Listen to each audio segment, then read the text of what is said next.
অনেক ধরনের রাইসই তো আপনারা খেয়েছেন, একবার এইভাবে কোকোনাট রাইস খেয়ে দেখুন, সত্যি খেতে অপূর্ব লাগে।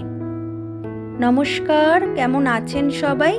মানুষের দিনলিপির নতুন একটি ভ্লগে আপনাকে স্বাগত জানাই।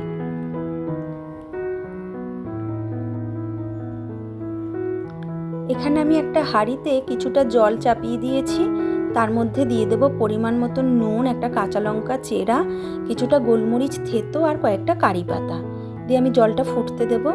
এখানে আমি 2 কাপ বাসমতি চাল আগে থেকে ভালো করে ধুয়ে জল ঝরিয়ে রেখেছিলাম, সেটাও দিয়ে আমি ভালো করে ভাতটা করে নেব।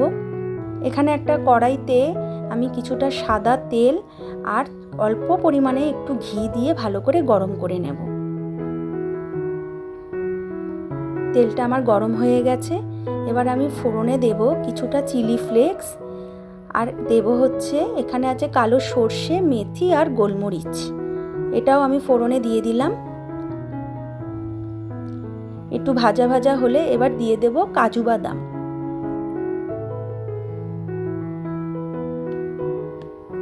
কাজু বাদামটা দিয়ে আর একটু ভাজা ভাজা করে দিয়ে দেব কারি পাতাটা। এটা দিয়ে আমি ভালো করে নাড়াচাড়া করে এবার দেব নারকেল কোড়া।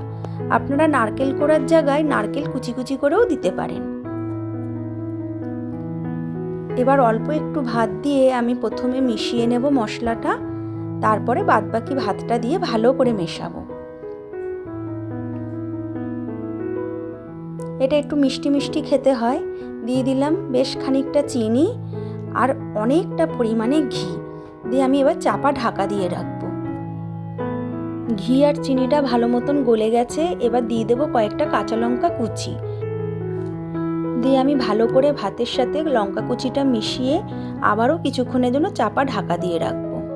সত্যি কথা বলতে এই লঙ্কা কুচিটা শেষে দেওয়াতে এত সুন্দর একটা ফ্লেভার আসছিল।